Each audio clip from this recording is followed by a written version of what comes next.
Virat chilli powder అన్ని రకాల వంటలకు పచ్చళ్లకు సరైన chilli powder. No colour no chemicals. దీని గురించి అయితే మాత్రం మనం మాట్లాడుకోవాలి. ఎందుకంటే చాలా వరకు కూడా మన హిస్టరీ అనేది చాలా వరకు కూడా తెలియదు.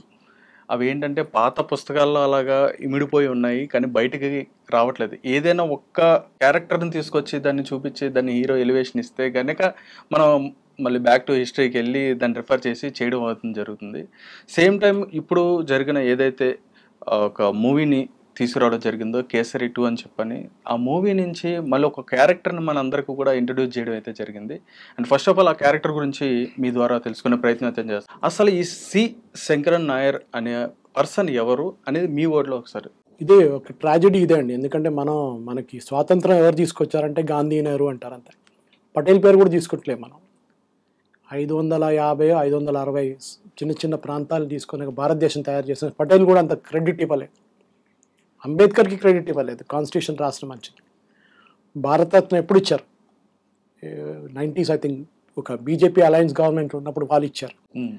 సో ఒక ఫ్యామిలీ మీద కాన్సన్ట్రేట్ చేసి వీళ్ళే తీసుకొచ్చారు, వీళ్ళే చేశారు అని నేను చెప్తున్నారు. కానీ వీళ్ళు ఎవరు లేనప్పుడు ఉన్న మనిషి సి శంకరన్ నాయర్. 1897లో కాంగ్రెస్ ఫామ్ అయింది. ఏఓ హ్యూమ్ ఫామ్ చేసింది 1890లో. దాని తర్వాత 7 సంవత్సరాల తర్వాత అమరావతి కాన్ఫరెన్స్లో ఈ బికెమ్ ద ప్రెసిడెంట్. కాంగ్రెస్ది ఇండియన్ నేషనల్ కాంగ్రెస్ ప్రెసిడెంట్గా ఎన్నికయ్యారనమాట. సో మనం ఎప్పుడు గురించి మాట్లాడాం, మనం 1947లో మన స్వాతంత్రం వచ్చింది, కానీ దానికన్నా ఒక 50-55 సంవత్సరాల ముందు జరిగిన ఒక ప్రాబ్లం ఇదాను. సో శంకరన్ నాయర్ గారు ఈ was Born in Palakkad, Kerala. అక్కడి నుంచి బ్రిలియంట్, అకాడమిక్లీ చాలా బ్రిలియంట్ ఉండే. నాయర్ ఫ్యామిలీ. నాయర్ అంటే మన ఒక ఈక్వలెంట్ తీసుకోవాలంటే క్షత్రియాలు అని చెప్పొచ్చు. I'm also from that community, from Kerala, Nair community I'm. కానీ నా పేరు కనుక నాయర్ లేదు. నా పేరంట మా మదర్ ఇంటి పేరు ఉంటుంది మా దాంట్లో. దట్ ఈస్ మ్యాట్రిలీనియల్ సిస్టమ్ అంట. Suresh Kochattil is my mother's house name. Sankaran Nair గారు ఆటోబయోగ్రఫీ ఇప్పుడు నేను నా దగ్గర ఈ ఐప్యాడ్లో ఉంది. దాంట్లో కూడా ఈజ్ డిస్క్రైబింగ్ ద ఫస్ట్ ఒక 30 పేజీలు దాని గురించే మాట్లాడుతున్నారు. వాళ్ళ విలేజ్లో ఉన్న పాలిటిక్స్, వాళ్ళ విలేజ్లో ఉన్న బ్లాక్ మ్యాజిక్, వాళ్ళ విలేజ్లో ఉన్న కస్టమ్స్ అండ్ రిచువల్స్, వాళ్ళ మర్మతకాయం అని చెప్పి మా దాంట్లో మలయాళీ నాయర్ కస్టమ్స్లో ఉన్న అది మొత్తం ఇన్హెరిటెన్స్ గురించి అన్నీ మాట్లాడుతున్నారు. దాని తర్వాత శంకరన్ నాయర్ గారు చెన్నైకి వెళ్ళారు. ఎందుకంటే కేరళలో ఆ టైంలో పెద్ద కాలేజెస్ ఏం లేవు, ఎస్పెషల్లీ పాలక్కాడ్లో ఒక కాలేజ్ ఉంది అంతే ఆ టైంలో. అది ఇప్పుడు కూడా ఉంది, విక్టోరియా కాలేజ్ అని చెప్పి. కానీ ఈ వాంటెడ్ స్టడీ లా. సో దానికోసం ప్రెసిడెన్సీ కాలేజ్ మెడ్రాస్కి వెళ్ళారు. అక్కడి నుంచి లా తీసుకొని లా డిగ్రీ చేసిన తర్వాత ఈ స్టార్టెడ్ వర్కింగ్ యాజ్ అడ్వకేట్. అప్పుడు వకీల్ అంటారు ఆ టైంలో. అప్పుడు వకీల్లో సీనియర్ మోస్ట్ అంతా బ్రిటిష్ వాళ్ళు ఉంటారు, జూనియర్ వాళ్ళు ఇండియన్స్ ఉంటారు. కొంతమంది పైకి వెళ్ళారు, కానీ చాలామంది 90% ఇండియన్స్ వకీల్గా పనిచేస్తారు, అసిస్టెంట్గా, సబార్డినేట్స్గా. అక్కడి నుంచి ఈ స్టార్టెడ్ గ్రోయింగ్ ఇన్ స్ట్రెంగ్త్.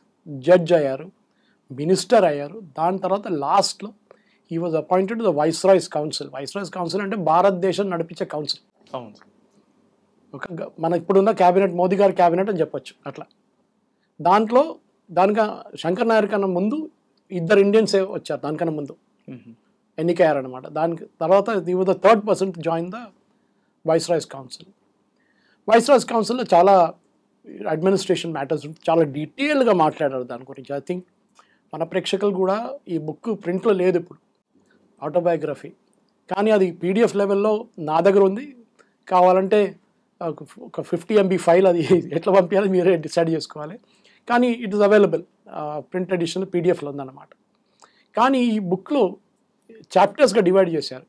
ఒకటి ఫస్ట్ నేను చెప్పినట్లు అతను బర్త్, అన్న విలేజు, డిస్ట్రిక్ట్, ఇదంతా డీటెయిల్ తీసుకొచ్చి దాని తర్వాత చదివిన తర్వాత నెక్స్ట్ ఈ came to the step of ఆయన ఒఫిషియల్గా బ్రిటిష్ హైరార్కీలో ఎట్లా పైకి వచ్చారని చెప్పేసి. సో దిస్ ఎంటైర్ థింగ్ మనం ఒకటి నేర్చుకోవాలి. ఆ టైంలో బ్రిటిష్ వాళ్ళు పరిపాలిస్తున్నప్పుడు మనకి అసలు మన ఇండియన్స్ పైకి రానియరు. ఎందుకంటే వాళ్ళకి ఎప్పుడు వాళ్ళే సీనియర్ మోస్ట్, వాళ్ళే అన్నీ చేసుకుంటారని చెప్పి వాళ్ళదే ఉంటుంది. కానీ Sankaran Nair was a very unique man. ఆయన కొంచెం టెంపరమెంటల్ మ్యాన్. జడ్జెస్ కూడా చెప్తుంటే అంట ఆయన గురించి, అతని గురించి, that he was very temperamental. He was very కోపం వస్తుంది జల్లి, కానీ లాజికల్గా మాట్లాడతారు, చాలా లాజికల్గా మాట్లాడతారు. అండ్ లాజికల్ మాట్లాడడం కూడా కాదు, లా అనే సబ్జెక్ట్ మీద మస్తు పట్టుండే అతను. సో దాని తర్వాత ఈ జలియన్వాలా బాగ్ ఇన్సిడెంట్ ఇప్పుడు మీరు అడగొచ్చు, కేరళలో ఉన్న ఒక మనిషి చెన్నైకి వచ్చి అప్పుడు మెడ్రాస్కి వచ్చి లా చేసుకున్న తర్వాత then next event to Delhi నుంచి ఈ జలియన్వాలా బాగ్ ఇన్సిడెంట్ జరిగినప్పుడే అతనికి శ్రీ శంకరన్ నాయర్ ఫెల్ట్ దట్ ఉండకూడదు ఈ బ్రిటిష్ వాళ్ళతో అని చెప్పి రాజీనామా చేసేసారు. వైస్రాయ్స్ కౌన్సిల్ నుంచి రాజీనామా చేశారు. కానీ సినిమాలో ఆ పార్ట్ చూపించట్లేదు, డైరెక్ట్లీ కేసుకి వెళ్ళిపోతున్నారు. అది సినిమాటిక్ లిబర్టీ అని చెప్పొచ్చు మనం. కానీ చాలా మటుకు శంకరన్ నాయర్ ఆయన క్యారెక్టర్ మంచిగా మౌల్డ్ చేశారు అక్షయ్ కుమార్, నో ప్రాబ్లం అన్నమాట, చాలా బాగా చేశారు. Madhavan who argued as opponent lawyer for the British, అది యాక్చువల్లీ కేసు మొత్తం లండన్లో నడిచింది. So to cut a long story short, ఇది బేసిక్లీ ఒక ఇండియన్ ఒక జలియన్వాలా బాగ్, ఎందుకంటే ఇక్కడున్న పిల్లలు కూడా జలియన్వాలా బాగ్ ఏంటంటే ఏదో ఉన్నారు, కాల్పులు జరిపారు, చాలామంది చనిపోయారని. కానీ దాని వెనక ఉన్న కుట్ర ఏంటి, బ్రిటిష్ వాళ్ళు ఎందుకు చేశారు, అది ఆ హిస్టరీ తెలుసుకోవాలంటే ఒకటి ఈ సినిమా చూడాల్సిందే. అట్లీస్ట్ అడల్ట్స్ వెళ్ళి చూసిరండి, మీరు చూడాల్సిందే. ఎందుకంటే నేను ఇవాళ వెళ్ళి థియేటర్లో 10 మంది కూడా లేరు, అది ట్రాజడీ. కానీ ఒక కమర్షియల్ సినిమా వస్తే మొత్తం హౌస్ఫుల్ నడుస్తుంది. ఇక్కడ మన హిస్టరీ, దాచిపెట్టిన హిస్టరీని చూపిస్తుంది. ఎస్ సార్, డెఫినెట్గా రైట్. ఇందాక మీరు అన్నట్టుగానే జలియన్వాలా బాగ్ అంటే మోస్ట్ ఆఫ్ ది పీపుల్ ఎలా అంటే ఏదో ఒక సబ్ క్రౌడ్ని అక్కడ పెట్టేసి వాళ్ళందరి మీద అరాచకంగా ఉచ్చకోత కోసారని చెప్పడం జరుగుతుంది. రైట్, వాళ్ళు డీటెయిల్గా ఇందులో స్టోరీలోకి వెళ్తే వాళ్ళు ఎంతమందిని అట్లా గ్యాదర్ చేశారు, ఎన్ని రౌండ్స్ వాళ్ళ మీద కాల్పులు చేశారు, ఎంతమంది చనిపోయారు, ఎంతమంది అసలు ఇవన్నీ కూడా డీటెయిల్గా మూవీలో అనేది చూపించడం జరిగింది. కానీ మూవీలో అది కూడా చూపించారంటే యాక్చువల్ కౌంట్ ఎప్పుడు బ్రిటిష్ వాళ్ళు చెప్పలేదు. 1600 మంది అని చెప్పారు, 1650 అని. కానీ ఒఫిషియల్ అన్అఫిషియల్ రికార్డులో దానికన్నా డబుల్ మంది చనిపోయారు. బాడీ అంతా రివర్లో పోసేసారు, నాలాలో పడేశారు. సో కౌంట్ ఎక్కడ రాలేదు ఒఫిషియల్గా, ఎందుకంటే వాళ్ళు చేసిన పెద్ద కుట్ర ఇది. జలియన్వాలా బాగ్ ఒక మన హిస్టరీలో ఒక బ్లాక్ మార్క్. ఇవాళ దాకా ఇంతక సినిమాలు లాస్ట్లో కూడా చూపిస్తారు, బ్రిటిష్ వాళ్ళు ఇవాళ దాకా సారీ అని చెప్పలేదు. మనం ఎక్కువ అడగట్లేదు వాళ్ళ దగ్గర, మీరు చేసింది తప్పు అని చెప్పండి. అనామ్డ్ చిన్న పిల్లల నుంచి మహిళల నుంచి పెద్ద మనుషులు అందరిని చంపేశారు. వాళ్ళు ఏం చేశారని చెప్పి వాళ్ళని టెర్రరిస్ట్గా చెప్పేసి వీళ్ళు బ్రిటిష్ వాళ్ళు చూపించి వాళ్ళు చేపించిన పని, అది కుట్ర. కానీ బ్రిటిష్లో దాంట్లో కూడా చాలామంది మంచోళ్ళు ఉన్నారని చూపించారు సినిమాలో కూడా. అండ్ శంకరన్ నాయర్ క్యారెక్టర్ కూడా ద మౌల్డింగ్ ఇస్ పర్ఫెక్ట్. ఎందుకంటే మీరు ఇప్పుడు ఈ పుస్తకం చదవమంటే పీడిఎఫ్ ఫైల్లో మీరు మీరు చూసుకుంటూ పోతారు, కానీ దాన్ని డ్రమటైజ్ చేయడం ఇంకోటి. సో అక్షయ్ కుమార్ అది చాలా బాగా చేశారు. అంటే అట్లీస్ట్ ఏదో హిస్టరీలో లేని మనిషి కాదు కదా, హిస్టరీలో ఉన్న మనిషి. సో మనకు కూడా తెలియదు, నాకు తెలియకుండా నేను దీనికన్నా ముందు బిఫోర్ ద ట్రైలర్ వచ్చేకన్నా ముందు మా ఊరు పక్కనే 70 kilometers from Thrissur town is Palakkad. కానీ నెక్స్ట్ టైం నేను కేరళకి వెళ్తున్నప్పుడు ఆయన అంత్యక్రియలు జరిగిన ప్లేస్కి వెళ్ళాల్సి అనుకున్నది. అది భారతపుడ అంటారు, మా దగ్గరే పెద్ద ఒక రివర్ ఒకటి ఉంది. ఆ రివర్ పక్కన పాలక్కాడ్ దగ్గరే అంత్యక్రియలు చేశారు. చనిపోయింది మెడ్రాస్లో 1937లో, మనకు ఆ స్వాతంత్రం వచ్చాకనే 10 సంవత్సరాల ముందు. సో ఇంత పెద్ద మనిషి, ఇంత పెద్ద లెజెండరీ ఫిగర్ని మనం రికగ్నైజ్ చేయలేదు. ఇది ఒకరే కాదు, మనం ఇప్పుడు నేను ఎప్పుడు చెప్తుంటాను, రాణి అబ్బక్క అని చెప్పి మ్యాంగ్లూర్ దగ్గర she was a brilliant queen. మొత్తం పోర్చుగీస్ బెటాలియన్ కంప్లీట్ కొట్టేసి ఖతం చేసేసింది, 2300 మందిని. దాని తర్వాత కుండాపూర అని చెప్పి నార్త్ ఉడిపి కన్నా పైకి వెళ్ళి అక్కడ కూడా మొత్తం బెటాలియన్ ఫినిష్ చేసేసింది. కానీ మన హిస్టరీ బుక్స్లో రాణి అబ్బక్క పేరు ఎక్కడ లేదు. అల్లూరి సీతారామరాజు మన తెలుగులోకి చాలా పరిచయం, కానీ ఏదో ఒక సినిమా వచ్చింది, అది కృష్ణ గారు యాక్ట్ చేశారనుకుంటా. అప్పుడు నేను స్కూల్లో ఉన్నప్పుడు చూసిన గుర్తుంది నాకు.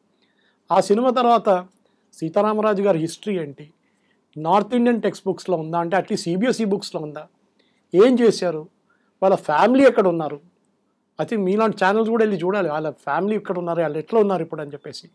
ఎందుకంటే ఎన్నో జనరేషన్స్ అయిపోయింది కదా. దాని తర్వాత అహోం రాజాస్ అస్సాంలో 800 సంవత్సరాలు ఒక్క మొఘల్ని కూడా కాల్పెట్టనీయలేదు వాళ్ళు అస్సాంలో. అప్పుడు అస్సాం అనే ఒక స్టేట్ లేదు, అహోం అంటారు ఆ టైంలో. నార్త్ ఈస్ట్ మొత్తం, అప్పుడు మేఘాలయ మణిపూర్ అట్లేం లేదు, మొత్తం నార్త్ ఈస్ట్. వాళ్ళు అక్కడ ఆ పక్కన రానియలేదు, ఆలోచించండి. సో అట్లా చాలా స్టోరీస్ ఉన్నాయి. ఇప్పుడు మొన్న వచ్చిన షాబాజ్ సినిమా వచ్చిన తర్వాతనే అందరికి సాంబాజీ ఎవరని తెలిసిపోయింది, దాని మీద గొడవ ఇంకోటి, అది వేరే. కానీ మన హిస్టరీ ఎప్పుడు మర్చిపోకూడదు. ఇంగ్లీష్లో ఒక సేయింగ్ ఉంది, దోస్ హూ ఫర్గెట్ హిస్టరీ మర్చిపోయిన వాళ్ళు are condemn to repeat it అంటే మళ్ళీ మీకు అదే హిస్టరీ తిరిగి వస్తుంది. Yes sir. ప్రాబ్లం ఈ టుడేస్ జనరేషన్, ఇప్పుడు జనరేషన్ ఏంటంటే ఎందుకు లేకపోయినా అయిపోయింది కదా, ఎప్పుడో ఎవరో వచ్చాడు ఏం చేశాడని. మీకు స్వాతంత్రం వచ్చింది తీసుకొచ్చిన వాళ్ళు, మీరు ఇవాళ చైర్లో కూర్చొని మాట్లాడుతున్నారు బికాస్ ఆఫ్ దెమ్. మీకు ఇప్పుడున్న ఫ్రీడమ్, మీకు ఇప్పుడున్న డెమోక్రసీ అంతా తీసుకొచ్చిన వాళ్ళు. కానీ మన దగ్గర హిస్టరీ బుక్స్లో మహాత్మా గాంధీ, జవహర్లాల్ నెహ్రూ వీళ్ళే ఇండిపెండెన్స్ తీసుకొచ్చారు, వీళ్ళే స్వాతంత్రం తీసుకొచ్చారు. ఎందుకని అని చెప్పని అలా ఇప్పుడు మీరు ఇందాక చెప్పినట్టుగా లెఫ్టిస్ట్గా రైటిస్ట్గా ఇలాగ కొన్ని డివైడ్ అయిపోయి వాళ్ళని మాత్రమే చూపించడం ఎందుకని అలా జరిగిందని చెప్పి హిస్టరీ ఎప్పుడు వైట్ వాష్ చేస్తారండి. అది ఎప్పుడు మన 1939 అనుకుంటాను, సుభాష్ చంద్రబోస్ గారు మణిపూర్, ఇప్పుడున్న మణిపూర్లో first time Indian flag hoist చేశారు. అదే కదా మన ఫ్రీడమ్ వచ్చిన రోజు. కానీ దాని గురించి ఎవరు చెప్పరు. అండమాన్స్లో చేశారు. ఎవరిని ఇప్పుడు వీర్ సావర్కర్ క్యారెక్టర్ తీసుకోండి, చాలా కాంట్రవర్సీ క్రియేట్ చేశారు. కానీ నైనాతే డాక్టర్ విక్రమ్ సంపత్ బుక్ రాసిన ఆథర్, డబుల్ బుక్ రాసిన ఆథర్ డాక్టర్ విక్రమ్ సంపత్తో నేను చాలాసార్లు మాట్లాడాను దీని గురించి. Such enigmatic character. I mean మీరు ఒక్కరోజు కూడా తట్టుకోలేరు ఆ పనిష్మెంట్. కాలాపాని అండమాన్స్లో 10-15 సంవత్సరాలు కట్టిపెట్టి చైన్లో పెట్టేసి మిమ్మల్ని కంటిన్యూస్ టార్చర్ చేసిన తర్వాత ఎట్లా తట్టుకుంటారు ఏ మనిషి అయినా కానీ. కానీ మన హిస్టరీలో చూపిస్తారు గాంధీ నెహ్రూ, గాంధీ నెహ్రూ. సర్దార్ పటేల్ రోల్ కూడా ఎలిమినేట్ చేసేసారు మొత్తం. ఇప్పుడు బీజేపీ వాళ్ళు వచ్చిన తర్వాత సర్దార్ పటేల్ని పైకి లేపారు, స్టాచ్యూ కట్టారు. సో నేను కూడా అక్కడ వెళ్ళాను, I seen the place, brilliant, no doubt about it. కానీ ఇట్లాంటి చాలా క్యారెక్టర్స్ ఉన్నారు. అదే చెప్తాను, భగత్ సింగ్ గారు, భగత్ సింగ్, రాజ్గురు, చంద్రశేఖర్ ఆజాద్ వీళ్ళందరూ ఉన్నారు. కానీ మన పిల్లలకి అంటే ఫోటో కనిపిస్తే అంతే భగత్ సింగ్, ఇది చంద్రశేఖర్ ఆజాద్, రాజ్గురు. ఖుదీరామ్ బోస్ 18 సంవత్సరాల్లో ఉరి తీశారు బ్రిటిష్ వాళ్ళు. ఒక తెలుగు ప్రొడ్యూసర్ పాపం, ఆయన కష్టపడి ఇల్లు అమ్మేసుకొని సినిమా తయారు చేశారు. నేను ఆయన ఒక ప్రివ్యూకి పిలిచారు నన్ను రామానాయుడు స్టూడియోలో, అనుకుంటా బహుశా సంవత్సరం అవుతుంది ఇప్పుడు. ఆయన సినిమా రిలీజ్ చేయలేకపోయారు. ఆలోచించండి, ఇల్లు అమ్మేసుకొని ఉన్న ఆస్తులను అమ్మేసుకొని చేశారు ఆయన సినిమా. చాలా బాగా తీశారు, కానీ దాని రిలీజ్ లేదు. కానీ మన దగ్గర కమర్షియల్ సినిమాలు ఉంటే హిట్ అయిపోతుంది. అందరికీ అక్షయ్ కుమార్ లాంటి బడ్జెట్ ఉండదు కదా. కానీ అదే చెప్తున్నారు, ఈ ఖుదీరామ్ బోస్ 18 year old 18 సంవత్సరాల అబ్బాయిని బ్రిటిష్ వాళ్ళు ఉరి తీశారు. ఆయన పేరు ఎక్కడైనా హిస్టరీ బుక్స్లో ఉందండి? ఎక్కడ లేదు. ఉంది, అక్కడెక్కడ కనిపిస్తుంది మీకు అప్పుడు. అట్లా చాలామంది ఉన్నారు. ఇప్పుడు ఝాన్సీ లక్ష్మీబాయి అయినా కానీ ఒక్కో మహిళగా ఆవిడని ఒక్కవాడిని చూపిస్తారు, ఇంకా దుర్గాబాయి దేశ్ముఖ్ అని చెప్పని. మన దగ్గర తెలుగు నాటి నుంచి రాణి రుద్రమ్మ అని ఎవరైనా మా హిస్టరీ బుక్స్ మీకు కనిపించారండి? ఇక్కడ హిస్టరీ బుక్స్లో ఉంటుంది బహుశా, స్టేట్ గవర్నమెంట్ది. సిబిఎస్ఈ ఎన్సీఆర్టీ బుక్స్ ఉండదు. మన పిల్లలకి హిస్టరీ నేర్పియాలండి. మనం అనుకుంటే హిస్టరీ అంటే వేస్ట్, అది అయిపోయిందిలే, బ్రిటిష్ వారు పోయింది, మనకి ఇంకో తలకా నొప్పి అని చెప్పి కాదు. You should be proud of a history. మీకు చెప్తాను, హైఫా అని ఒక టౌన్ ఉంది ఇజ్రాయెల్లో. హైఫా టౌన్ సెకండ్ వరల్డ్ వార్లో లిబరేట్ చేసింది Indian army, British Indian army. Haifa Chowk అంటాం మన ఢిల్లీలో, తీన్మూర్తి మార్గ్ దగ్గర. అక్కడ ఇజ్రాయేలీ టెక్స్ట్ బుక్స్లో ఈ టౌన్ని లిబరేట్ చేసింది ఇండియన్ సోల్జర్స్ అని ఇప్పుడు కూడా వాళ్ళ టెక్స్ట్ బుక్స్లో ఉంది. కానీ మన టెక్స్ట్ బుక్స్లో లేవు. అది మన ప్రౌడ్ మూమెంట్, మనకు ఉండాల్సింది. కానీ వాళ్ళు మనకి దే ఆర్ హానరింగ్ అస్, మనం చేయట్లేదు. అక్కడ వాళ్ళకి మెమోరియల్ కూడా ఉంది ఇండియన్ సోల్జర్స్కి. సో ఇట్లాంటి చాలా హిస్టరీలో పాయింట్స్ ఉన్నాయి. కానీ నాకు Sankaran Nair is one case where Akshay Kumar ఆ బుక్ చూసిన తర్వాత వాళ్ళ ఫ్యామిలీతో సర్వైవింగ్, అంటే నెక్స్ట్ జనరేషన్, థర్డ్ జనరేషన్తో మాట్లాడి, ఇప్పుడు వాళ్ళ పలాడ్ ఫ్యామిలీ అంటారు వాళ్ళు, PALAT, వాళ్ళతో మాట్లాడి వాళ్ళు రాసిన పుస్తకం మీద సినిమా తీశారు. ఓకే. సో కానీ అన్నోన్ క్యారెక్టర్స్ ఎంతోమంది ఉన్నారు.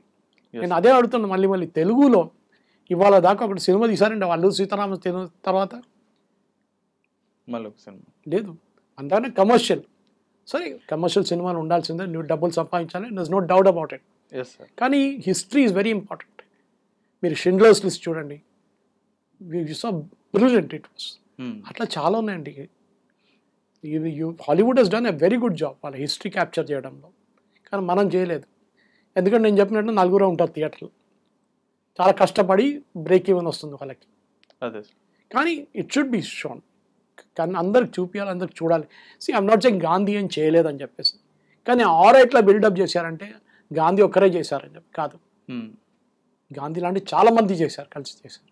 Yes. And there no doubt about it. Tilak ఉన్నారు, అతని రోల్ కూడా ఎక్కడ లేదు. సుభాష్ చంద్రబోస్ నేను చెప్పినట్లు ఆ రోల్ పోయింది. రవీంద్రనాథ్ ఠాగూర్ పోయిటరీతో చేశారు. ఈవెన్ శంకరన్ నాయర్ని నైట్హుడ్ చేశారు, sir Sankaran Nair. Yes sir. Last అంతా పక్కన పడేసి నాకు ఇదేం అక్కర్లేదని చెప్పి వెళ్ళి బ్రిటిష్ మీద పడ్డాడు. అవును. సో కోర్ట్ రూమ్ డ్రామా మీకు ఇంట్రెస్టింగ్గా ఉండొచ్చు, లేకుండా ఉండొచ్చు, కానీ ఒక క్యారెక్టర్ని మీరు మీ టెక్స్ట్ బుక్స్లో ఉండాల్సింది. ఏ చిన్న రోల్ అయినా వాళ్ళు పర్ఫామ్ చేసిన దాంట్లో. మన దగ్గర రజాకార్ అండ్ సినిమా ఒకటి వచ్చింది, మన కూడూరు నారాయణ రెడ్డి గారు. Yes sir. ఎంతమంది చూశారండి? చూడలేదు. ఇక్కడ మనకు అందరు తెలుసు దాంట్లో జరిగిన ఇన్సిడెంట్స్. ఖర్గే గారు వాళ్ళ కాంగ్రెస్ ప్రెసిడెంట్ ఖర్గే వాళ్ళ మదర్ అండ్ సిస్టర్ మీద కూడా హత్య జరిగింది కదా. అవును. కానీ హిస్టరీ బుక్స్లో ఎక్కడ లేదు. దాన్ని ఆపేశారు, అక్కడ ఎవడో దబాయించేశారు కథ. తెలియాల్సింది. When you can show Schindler's list, why not this?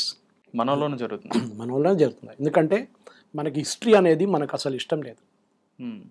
We don't like history. మనం ఎందుకు లే అక్కడ వాడి సేమ్ డైలాగ్ వస్తుంది మళ్ళీ మీద, ఎప్పుడో జరిగింది దాని ఎంటెందుకు వాడాలి కాదు. శ్రీ శంకరన్ నాయర్ అనే క్యారెక్టర్ని మీ పిల్లలకి అట్లీస్ట్ స్కూల్స్లో, and I'm ready to go and talk. ఏ స్కూల్లో నన్ను పిలిస్తే నేను అక్కడ వచ్చి వాళ్ళ పిల్లలకి చెప్తాను ఆ స్టోరీ. వాళ్ళు వినాల్సిందే, వాళ్ళకు ఒక ఇన్స్పిరేషన్ రావాలి దాని నుంచి. లుక్, సౌత్ నుంచి కేరళ నుంచి ఒక మనిషి జడ్జ్గా లా చదివిన తర్వాత జడ్జ్ తర్వాత మినిస్టర్ అండ్ క్యాబినెట్లో, దాని తర్వాత వైస్రాయ్ కౌన్సిల్ మెంబర్ ఆయన. అంత పై దాకా ఎట్లా వచ్చారండి ఆ బ్రిటిష్ వాళ్ళ టైంలో. మీరు ఇన్స్పిరేషన్గా తీసుకున్న ఆయన లైఫ్లో ఏముంది సార్? ఆయన నాలెడ్జ్. నాకు ఇప్పుడు నేను టెలివిజన్ స్టూడియోలో అందరూ వెళ్తూ ఉంటాను కదా, చాలామంది అడుగుతారు. నిన్న కూడా బేగంపేటలో నేను లంచ్కి వెళ్తున్నప్పుడు ఒక ఏఈ గారు కలిసారు రోడ్లో, ఎలక్ట్రిసిటీ బోర్డులో కలిసి. సురేష్ గారు అడిగాను, సార్ మీ వీడియోలన్నీ చూస్తాను సార్, చాలా బాగుంది సార్, ఇన్ఫర్మేషన్ బాగుంటుంది. అది ఇంపార్టెంట్. నాలెడ్జ్. మనం నాలెడ్జ్ తీసుకొని నా దాంట్లో పెట్టుకుంటే ఫైదా లేదు, 10 మందికి చెప్పాలి ఆ కథ. సో నాకేమనిపించింది అంటే the way he was using his legal brilliance. ఒక్కొక్క పాయింట్ని ఆ లీగల్ నాలెడ్జ్ ఎట్లా తీసుకొచ్చారు, దానికి చాలా మంచి ఇన్స్పిరేషన్. ఇంకోటి, ఎంత పెద్ద ఒపోనెంట్ అయినా కానీ మనం కొట్లాడవచ్చు, ఎంత పెద్దోడైనా కానీ.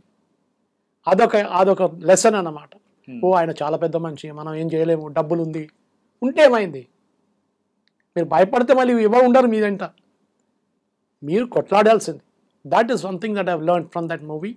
అండ్ ఆయన బుక్ చదువుతున్నప్పుడు దానికన్నా చాలా ఎక్స్ట్రీమ్స్ ఉంది. అసలు సినిమాలో చూపించింది ఒక 10% కూడా లేదు బుక్లో ఉన్నది.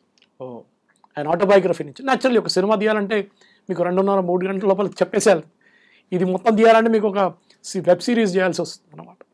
సార్, ఇక్కడ జనరల్గా ఇప్పుడు కోర్ట్ రూమ్ సీన్స్ అనేవి ఇప్పుడు చాలా వరకు కూడా చేస్తున్న మూవీస్ అన్నీ కూడా ఆల్మోస్ట్ అవన్నీ హిట్ అవ్వడం అనేది జరుగుతుంది.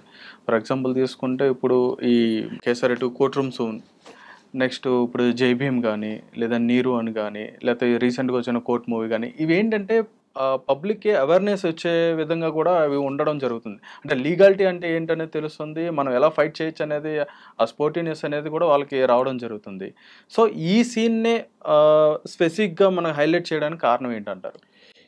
దీంట్లో మన నార్మల్ కోర్ట్ సీన్స్లో ఏదో ఒక కమర్షియల్ డిస్ప్యూటో, లేకుంటే ఫ్యామిలీ డిస్ప్యూటో, లేకుంటే ఒక ల్యాండ్ డిస్ప్యూటో దాని మీద ఉంటుంది అన్నమాట. కానీ దీంట్లో ఈ సినిమాలో కేసరి 2లో ఇది చూపించింది ఏంటంటే ఒక జరిగిన ఇన్సిడెంట్, జలియన్వాలా బాగ్ లాగా మ్యాసకర్, జెనోసైడ్ అంటారు ఇంగ్లీష్లో. చేసిన వాళ్ళు అంత ఫ్రీగా వెళ్ళకూడదు, వాళ్ళు సహించాలి, వాళ్ళకి పనిష్మెంట్ రావాల్సిందే. అది చేయడానికి అది ఇన్స్పిరేషన్గా వచ్చింది అనమాట కోర్ట్ రూమ్ డ్రామాలో. Flash backs back and fourth ఉంటుంది చూడండి, ఎందుకు ఏం జరిగింది అప్పుడు, హిస్టరీ బుక్స్ నుంచి మీరు కేసు ఎట్లా ఫైట్ చేశారు, బ్రిటిష్ రికార్డ్స్ ఎట్లా తీసుకొచ్చారు, మెడికల్ రికార్డ్స్ ఎట్లా తీసుకొచ్చారు, ఓవర్ ఫ్లయింగ్ ఒక ఫ్లైట్ పోయింది పైనుంచి ఆ రోజు జలియన్వాలా బాగ్, ఎందుకు ఆ ఫ్లైట్ పైనుంచి వెళ్ళింది, కర్ఫ్యూ ఎట్లా ఇంపోజ్ చేశారు, చాలా ఉన్నాయి పాయింట్స్. సో ఈ పాయింట్స్ అన్నీ మీరు అది కలెక్ట్ చేయడంలో ఈ నార్మల్ సినిమాల్లో, ఇప్పుడున్న వెబ్ సిరీస్లో అంతా చూపారు. అంత కష్టపడి పని చేయ ఆ time, we are talking of 1900s, ఆ టైంలో జరిగింది 1919 I think Jallianwala Bagh. So ఆ టైంలో జరిగినప్పుడు మీ దగ్గర ఆ టైంలో మొబైల్ లేవు, ఫోటోలు తీయడానికి కెమెరా, అంత పెద్ద కెమెరాలు ఏం లేవు, ఉండే కెమెరాలు కానీ బేసిక్. ఒక డాక్యుమెంట్ దొరికితే ఏం చేస్తారు, ఫోటో కాపీ తీయలేరు, దాంట్లో సీన్లో ఉంది దాంట్లో. సో వాళ్ళు ఆ డాక్యుమెంట్ ఎత్తుకపోతారు కోర్టుకి, అండ్ ఈ gets punish because of that. మీరు అప్పుడు మిలిటరీ డాక్యుమెంట్, నేను మొత్తం సినిమా స్టోరీ చెప్పను ఎందుకంటే స్పాయిలర్ అయిపోతుంది కంప్లీట్గా.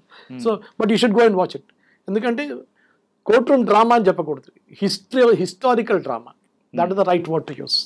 డెఫినెట్గా సార్. సార్ ఇప్పుడు శంకరన్ నారాయణ గారి యొక్క ఫ్యామిలీ గురించి చెప్పమంటే మీరు రిఫర్ చేసిన దాంట్లో ఏం చెప్తారు? వాళ్ళ ఫ్యామిలీ ఇప్పుడు కూడా ఉన్నారు. ఇన్ఫాక్ట్ చాలా మంది ఛానల్స్ వాళ్ళు ఇంటర్వ్యూ చేశారు. ఇప్పుడు ఈ సినిమా ట్రైలర్ రిలీజ్ చేసిన తర్వాత చాలా మంది వెంటబడి వాళ్ళ నెక్స్ట్ థర్డ్ జనరేషన్ వాళ్ళ గ్రాండ్ డాటర్ వాళ్ళందరినీ ఇంటర్వ్యూ చేస్తున్నారు. వాళ్ళు మెడ్రాస్లో అక్కడిక్కడ ఉన్నారు, కొంతమంది కేరళలో ఉన్నారు. కానీ వాళ్ళకి వాళ్ళు నేర్చుకోవాలి, they are really proud of వాళ్ళ గ్రేట్ గ్రాండ్ ఫాదర్ చేసిన దానికి. ఇంత టైం పట్టింది కానీ అట్లీస్ట్ ఇప్పుడైనా ఎవరైనా అంగీకరించారు కదా, ఎవరైనా దాని గురించి మాట్లాడుతున్నారు కదా మా గురించి. ఇప్పుడు దాకా ఎవరు పట్టించుకోలేదు. ఎందుకంటే వాళ్ళ పేరు అని ఒక తోకలేదు కదా, నెహ్రూ గాంధీ అనే పేరు లేదు వాళ్ళకి. నాయర్ అని ఒక పేరు ఉంది. నాయర్ అంటే కేరళ వాడు ఆయన చేశాడని చెప్పేసి ఆ కనెక్షన్ జనియల్ వాళ్ళ బాగ్తో ఉంది. ఆ ఇన్సిడెంట్ కూడా అది చాలా ఇంపార్టెంట్. జనియల్ వాళ్ళ బాగ్ అని చెప్పి ఇన్సిడెంట్ ఎందుకు జరిగింది, ఎట్లా జరిగింది, ఎంతమంది చనిపోయారు, ఎందుకు ఇలా బైసాఖీ రోజు, మొన్ననే కదా బైసాఖీ జరిగింది 13వ తారీఖు, బైసాఖీ రోజు అక్కడ కూడా మన వాళ్ళు అమృత్సర్కి వెళ్ళినప్పుడు జనియల్ వాళ్ళ బాగ్ వెళ్ళాల్సింది డెఫినెట్గా. మన ప్రధానమంత్రి గారు కూడా అదే చెప్పారు, మర్చిపోకూడదు ఎప్పుడు వాళ్ళు ఏం చేశారు మనం, అది మర్చిపోతేనే దెన్ నీకు అదే మిస్టేక్ మీకు మళ్ళీ రిపీట్ అవుతుంది. ఆలోచించండి, ఇదే పని మనం ఎవరైనా ఇండియన్స్ బ్రిటిష్ వాళ్ళ మీద చేస్తే ఎంత పెద్ద గొడవ అవుతుండే. ఒక ముగ్గురిని చంపేస్తే చాలు ఆ టైంలో పెద్ద గొడవ చేస్తుండే వాళ్ళు. ఇక్కడ వేలాది మంది 2000 నుంచి 3000 మందిని చంపిన తర్వాత కూడా ఒక రిమోర్స్ లేదు వాళ్ళకి.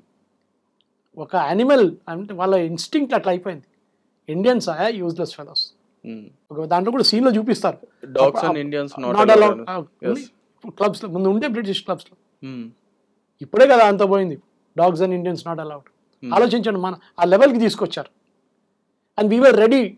ఇప్పుడు చాలా మంది అడుగుతారు, ఓకే ఒక పర్టినెంట్ క్వశ్చన్ ఇంకో ఛానల్ వాళ్ళు అడిగారు నా దగ్గర, శంకరన్ నాయర్ బ్రిటిష్ వాళ్ళతో కలిసి ఉన్నాడు కదా, కుమ్మకాయ ఉన్నాడు కదా, మళ్ళీ మీరు ఎందుకు ఆయన ఆ లెవెల్కి తీసుకెళ్తారంటే, ఏ రోజు అత్యాచారం జరిగింది, అన్యాయం జరిగిందని తెలిసిన రోజు ఉన్న పదవి అంతా రాజీనామా చేసి బయటకు వెళ్ళిపోయారు, వెళ్ళి కోర్టుకి వెళ్ళి కొట్లాడారు.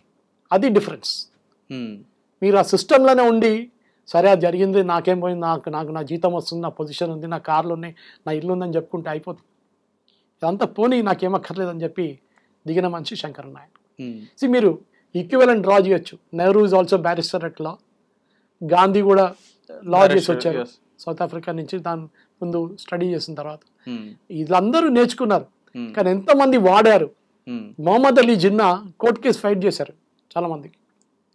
సో అట్లాంటి హిస్టరీ ఉంది. కానీ ఒక అక్కడున్న ఆ 2000 మంది ఆత్మలకు ఆ శాంతి కోసం చేసిన ఒక చాలా పెద్ద లీగల్ బ్యాటిల్ ఇది. ఇన్ఫ్యాక్ట్ జలియన్వాలా బాగ్లో ఈ అందరు మార్టర్స్ ఫోటో పెట్టి ఉన్నారు అక్కడ. సినిమాలో వాళ్ళ పేర్లు చూపిస్తారు, అక్కడ మార్టర్స్ ఫోటో పెట్టారు. దాంట్లో శంకరన్ నాయర్ ఫోటో కూడా ఉంది. Last they recognise his contribution. ఈ చేసిన కాంట్రిబ్యూషన్ చూడండి, అతను చేసిన ఆ జలియన్వాలా మార్టర్స్ కోసం చేసిన బ్యాటిల్, అది ఒక థ్యాంక్ యూ లాగా వాళ్ళు ఫోటో కూడా పెట్టారు. మన దాంట్లో కూడా మనం కూడా ఇది బహుశా I think Rana somebody made comment చేస్తాడే, ఐ థింక్ రానా దగ్గరపాటి బయట ఇచ్చారు, నేను తెలుగులో తీసుకొస్తాను అని చెప్పేసి డబ్ చేసి చూపించాలంటే డెఫినెట్గా తెలుగులో తీసుకొస్తే ఇంకా ఇంటీరియర్ ఆంధ్రప్రదేశ్ వైపు కానీ తెలంగాణ డిస్ట్రిక్ట్స్కి వెళ్తుంది. ఇదేమో సిటీలో ఉండిపోతుంది సినిమా, అది కూడా హిందీ తెలిసిన వాళ్ళకి. So this movie should be dubbed in Telugu. I think Ranaji should go and do it. వాళ్ళ దగ్గర సురేష్ ప్రొడక్షన్స్ అన్నీ ఉన్నాయి, వాళ్ళు చేయొచ్చు ఈజీగా వాళ్ళు. ఎందుకంటే ఇప్పుడున్న పిల్లలకి కూడా అది నేర్పియాలి. కానీ అన్ఫార్చునేట్లీ మూవీస్ అడల్ట్స్ ఓన్లీ, దీంట్లో ముందు చెప్పాను. కానీ okay, still accepted. At least parents వెళ్ళి వచ్చి పిల్లలకి కథ ఎంత ఘోరంగా జరిగింది, ఎంత దారుణంగా బ్రూటల్గా మన అరాచకంగా చేశారు అనే విషయం కూడా తెలియడం మంచిదే కదా సార్. తెలియడం మంచిదే, కానీ వీఆర్ వెరీ యూస్ టు ఇండియన్స్కి ఎప్పుడు అంటారు, మనం మెమరీ మనది ఒక వారంలో వెళ్ళిపోతుంది. ఒక వారం తర్వాత కంచగచ్చుబలి గురించి అడగండి, ఎవరికి గుర్తుంటుంది. నెల తర్వాత నెల తర్వాత మర్చిపోతారు, కొత్త దానికి వెళ్ళిపోతారు ఏదో. ఇప్పుడు ఫ్యాషన్ అది, దాని వెంట పడతారు, ట్రెండింగ్ అవుతుంది. దాని తర్వాత అది మర్చిపోతారు, ఇంకా దాని వెంట పడతారు. అది అయినా దిశ కేసు జరిగిందండి ఇక్కడ, ఎంతమందికి ఇప్పుడు గుర్తుంది దిశ కేసు ఏం జరిగింది అనేది? Nobody nose. ఇది మన ప్రాబ్లం. సో మన హిస్టరీ కూడా అంతే. మన హిస్టరీ బుక్స్లో ఎప్పుడు అంటారు, ఒక పులి అండ్ వన్ హంటర్ ఉన్నప్పుడు, పుస్తకం రాసేదాకా, హంటర్కి రాయడానికి వచ్చేదాకా ద హంటర్ ఆల్వేస్ ఆయన పులిని చంపాడని చెప్పేసి కథ ఉంటుంది. ఏ రోజు పులి నేర్చుకుంటున్నా రాయడం పుస్తకం, ఆ రోజు స్టోరీ ఉల్టా అవుతుంది. ద ప్రాబ్లమ్ ఇస్ మన దగ్గర ఈ రొమిలా తాపార్, ఇర్ఫాన్ హబీబ్ లాంటి వాళ్ళు లెఫ్టిస్ట్ వచ్చి కంప్లీట్ కాంగ్రెసే తప్పు పడుతున్నాం దానికి. జ్యోతిబాసు చేసిన తప్పు అది. జ్యోతిబాసు డిమాండెడ్ ఫ్రమ్ ఇందిరాగాంధీ, మేము వెస్ట్ బెంగాల్ నుంచి కేరళ నుంచి బయటకు రాకుండా ఉండడానికి మాకు వైస్ ఛాన్సలర్స్ ప్రొఫెసర్స్ అంతా మా వాళ్ళని రిక్రూట్ చేయాలని చెప్పారు సెంట్రల్ యూనివర్సిటీస్లో. అప్పుడు జరిగింది 70s నుంచి. దానికోసం మన హిస్టరీ బుక్స్లో ఎక్కడ మీకు ఒక గెలిచిన రాజు కథ ఎక్కడ కనిపించదు, ఓడిపోయిన వాళ్ళ కథ అనిపిస్తుంది. కానీ మన దగ్గర ఎంతో మంది ఉన్నారు. నేను చెప్పాను విక్రమ్ సంపత్ గారి book kings and queens of India. Manoshi she has written lot of books, 2 books, 3 books. Manoshi దగ్గర కూడా అడిగాను, నేను కాన్ఫరెన్స్ అక్కడ కలిసిన అడిగాను. ఆమె కూడా అదే అంటుంది, నేను స్కూల్లో వెళ్ళి మాట్లాడుతున్నాను, కాలేజ్లో వెళ్ళి మాట్లాడుతున్నాను. ఇప్పుడు వాళ్ళందరూ అడుగుతున్నారు ఇది ఉండేనా మేడం ఇట్లానే అడుగుతున్నారంట. That is the tragedy. And Sankaran Nair is only one example. But నేను మళ్ళీ అది రిపీట్ చేస్తున్నాను. ఒక చిన్న ఎగ్జాంపుల్ సినిమాలో చూపించింది. నేను దీంట్లో ముందు చెప్పినట్లు 10% అతని లైఫ్ యాక్చువల్ హిస్టరీ 10% చెప్పారు. Good enough, no problem, no dispute with that. చాలా riveting court room drama, John Grisham books లాగా కాదు, ఎర్ల్ స్టాన్లీ గార్డనర్ లాగా కాదు. కానీ he has brought out the majority of the impact. Theatre నుంచి మీరు బయట వస్తున్నప్పుడు మీకు నేను ఇవాళ చూసిన 10-15 మంది ఉన్నారు థియేటర్లో, చాలా సైలెంట్గా వెళ్ళిపోతున్నారు బయటికి, ఏం మాట్లాడుకుంటే. యూజువలీ వాళ్ళు ఏదో మాట్లాడతారు, అది సినిమా అయిన తర్వాత పిన్ డ్రాప్ సైలెన్స్. అది ఇంకా సింక్ కాలేదన్నమాట. నేను కూడా బహుశా ఇంకో 2-3 సార్లు చూస్తాను. అది నా దాంట్లో కూడా it will get in to my blood. ఇప్పుడేదో సినిమా చూసి వచ్చి మీ ముందు కూర్చొని మాట్లాడుతున్నాను, ఇంకో స్టూడియోకి వెళ్ళి రివ్యూ చేయబోతున్నాను, ఇదంతా ఉంటుంది. కానీ we should all remember that history అనేది ఎప్పుడు మర్చిపోకూడదు. Sankaran Nair story it's a classic example. ఏంట్రా ఇప్పుడు దాకా ఇట్లా ఒక మనిషి ఉండేనా మన దగ్గర అని చెప్పేసి. Yes sir. ఇప్పుడు శంకరన్ నాయర్ గారు ఆయన రోట్ చేసిన బుక్ ఏదైతే ఉందో గాంధీ అండ్ అనార్కీ, ఆ బుక్ గురించి మీరు మీ పాయింట్ ఆఫ్ వ్యూలో రిఫర్ చేసింది. గాంధీ గారికి శంకరన్ నాయర్కి ఎప్పుడు పడదు. ఎందుకని అంటారు అంటే he felt that non violence ఆయన పనికిరాదు. మీకు గుర్తుంటుంది, మన ప్రేక్షకులు కూడా అర్థం చేసుకోవాలి. అందరూ అనుకుంటారు గాంధీ నాన్ వైలెన్స్తోనే మనకి ఫ్రీడమ్ వచ్చిందని. కానీ అప్పుడున్న బ్రిటిష్ ప్రైమ్ మినిస్టర్ క్లిమెంట్ యాట్లీ వాళ్ళ పార్లమెంట్లో చెప్పారు, మేము భారతదేశానికి స్వాతంత్రం ఇవ్వబోతున్నాం. ఎందుకంటే నేతాజీ సుభాష్ చంద్రబోస్ అని ఒకడు ఉన్నాడు, మా ఎంటబడి మా లైఫ్ దుర్గా చేసే మొత్తం ఆర్మీలో మ్యూట్నీ చేయించాడు, నేవీలో మ్యూట్నీ చేయించాడు, జాపనీస్ వాళ్ళతో వచ్చి బర్మా రీజన్ నుంచి చేస్తున్నారు, అటాక్స్ చేస్తున్నారు. మాకు పిచ్చి పట్టేస్తుంది. We want to give freedom to India, not because of Gandhi, I'm giving it because of Subhash అని. ఈ స్టేట్మెంట్ ఇస్ ద క్లిమెంట్ యాట్లీ. కానీ మన దగ్గర చెప్తున్నాయండి, సుభాష్ చంద్రబోస్ ఏదో జాపనీస్ వాళ్ళతో ఉండి వాళ్ళతో చేయించారు, బ్రిటిష్ వాళ్ళతోని వాళ్ళ కోపం ఉండే వాళ్ళకి Japanese. End of the day he wanted independence. Indian national army setup చేశారు, ఆజాద్ హింద్ ఫౌజ్. కానీ అక్కడ కూడా ఫుట్ నోట్స్ ఆఫ్ హిస్టరీ అంటాం, ఎక్కడో కిందకి మనం రెలిగేట్ చేసేసాం. కెప్టెన్ లక్ష్మీ సైగల్ ఇట్లా కొంతమంది గుర్తుంటారు, షానవాజ్ ఖాన్, ఇంతే ఒక 5 మంది పేర్లు గుర్తొస్తుంది మీకు ఇండియన్ నేషనల్ ఆర్మీలో. సో మన పిల్లలు కూడా ఇది ఇట్లాంటి ఇంకా ఉంటారు, చాలామంది ఉంటారు. తెలుగు ఇక్కడ ఉండొచ్చు, నాకు తెలియదు.